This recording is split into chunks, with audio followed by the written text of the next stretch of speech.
Good morning, Gilchrist, and happy New Year. Like much of 2020, our New Year's Eve celebrations for 2021 were likely a bit less robust, yet perhaps more intimate than those in the past due to the pandemic. This pandemic continues to influence how and what we do, and is challenging our traditions and routines. Yet it may also provide opportunities for us to create new ones. It may be just the impetus we need to push the restart button. As the author Bill Vaughan said, an optimist stays up until midnight to see the new year in. A pessimist, on the other hand, stays up to make sure the old year leaves. Just as many of us meet the new year with much new hope, I have also heard many wishing that we return to normal life. But I would ask, do we really want to return to life as we knew it before the pandemic? Might we instead strive to integrate the learnings from the past year into our lives to create an even better tomorrow?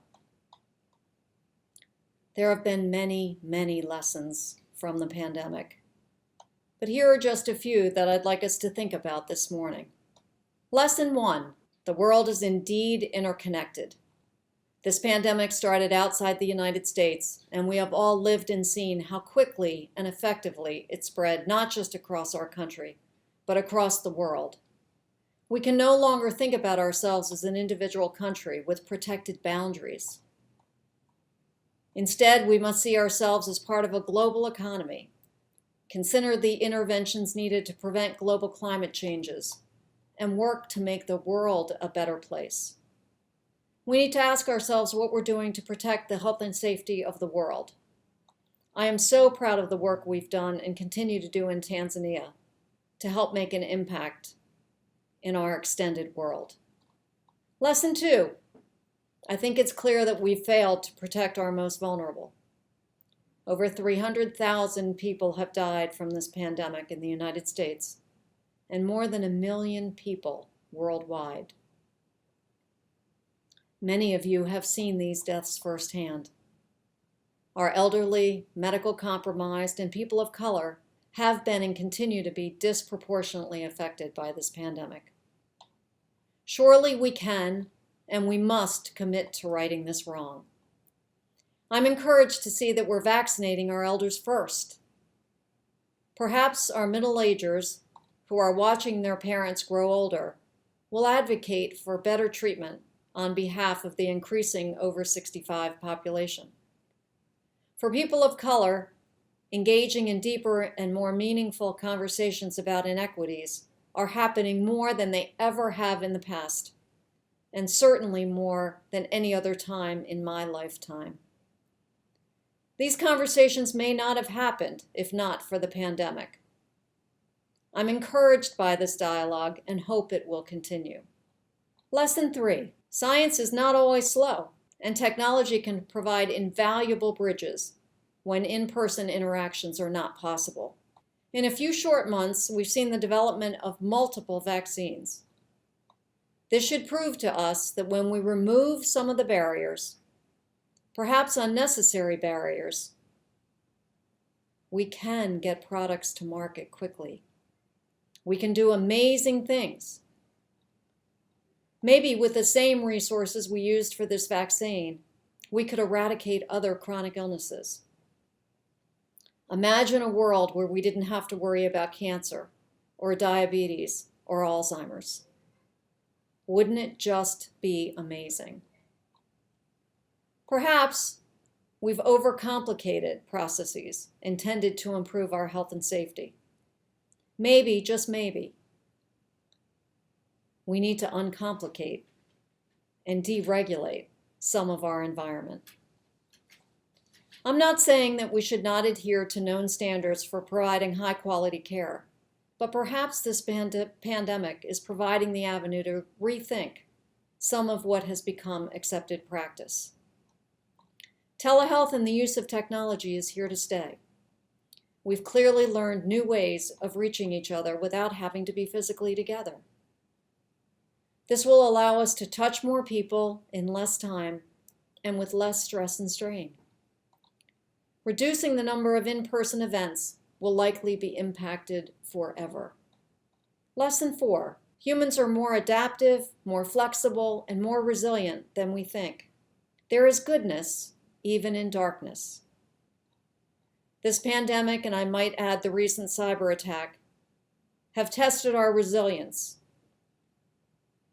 and we have all done an amazing job.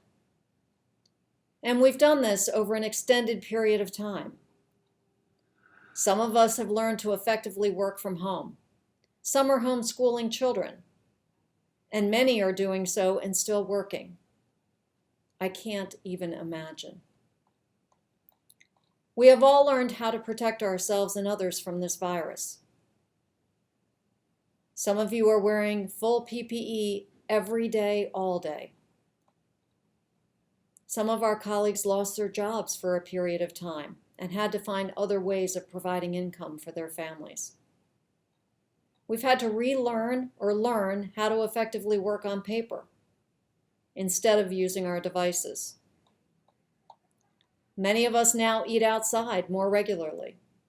We Zoom with many, many people, and we've likely increased our time with a small, intimate circle of family and friends.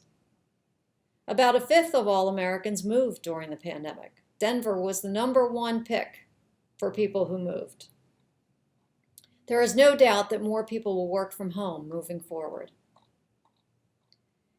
If you can remember back to March, it was a very dark and scary time. Yet just when we thought there would be no PPE, we would find or make some. Our volunteers made hundreds, probably thousands of masks. Distilleries made hand sanitizer. Restaurants donated food. Our volunteers helped find food for many of our elder medical care families. We were all called to decide if we should stay the course in our current frontline essential positions. For some, it was time to make a change. But for those of us who have stayed, we have a deeper understanding of the value of our work and its meaning.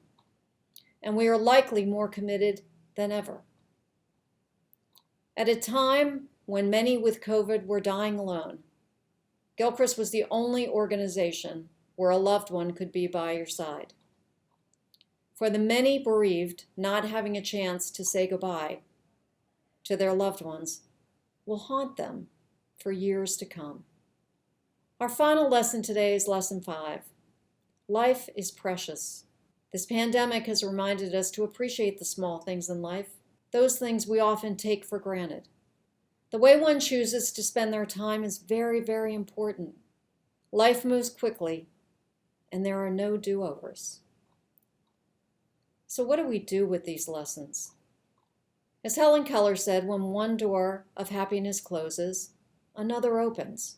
But often we look so long at the closed door that we don't see the one which has opened for us. The question for all of us as we enter this new year is, how do we integrate these learnings as we move toward a new normal and happiness? Here's an example of how I will reimagine our Thanksgiving tradition moving forward. As many of you know, Thanksgiving is traditionally a big event in my family. 30 plus of us gather for 4 days to celebrate. My mother, who will soon be 93, does most of the cooking, and she has always held the esteemed position of sole pie maker. She makes 7 different kinds: apple, pecan, chocolate, and pumpkin, just to name a few. And she bakes for days to prepare for the big day. This year I hosted Thanksgiving for just my immediate family. There were 10 of us. I cooked, and my son and I tried our hands for the first time in pie making. He is a talented artist, and he suggested that we surround each piece of pie with sugared cranberries and sprinkled the pies with beautiful colored baked leaves, bringing just a touch of magic to the dessert spread for the day. We always play bingo as a large group, and this year, because of Zoom, we were able to play with the entire extended family. So all 35 of us were on the Zoom call to play bingo. Each game winner was awarded an amazing homemade gift rather than the usual quite honestly, unneeded gift cards. I suspect my mother will never hold the only pie maker spot in the family, and that we will no doubt change other aspects of this special event. It's kind of fun to refresh the old and integrate the new. In terms of work, I'm sure that telehealth and the use of technology is here to stay. We will see more of it, and we should. It will be personally freeing to convert my often 4-night-a-week event commitment to shorter virtual events as we return to the new normal. I also hope that people outside of healthcare continue to telework so that those of us who commute will continue to experience the reduced commuting time we have had over these past 9 months. It's been an absolute pleasure. But what I wish for most is to assure that the pace of life remains a bit slower, and that the intimacy of our relationships in the past year and our smaller circles remain that way. I also hope that we continue to think globally, and we continue to respect the health and safety of others in ways we did during the pandemic and beyond. I will personally commit to continuing to advocate for greater equity and for protecting our elders. I hope that each one of us takes the time to reflect early in this new year and consider integrating whatever learnings you have from this pandemic. I wish you continued good health, peace, and prosperity in the year ahead, and I look forward to continuing to be your colleague. I will close with another one of Helen Keller's wonderful quotes. Your success and happiness lie in you. Resolve to keep happy, and your joy and you shall form an invincible host against difficulties. Thank you for spending time with me this morning. And please take a moment to think about what lessons, first and foremost, you've taken away from this pandemic, and how you'll integrate those lessons into your new normal. Thank you again for being here. Have a wonderful week.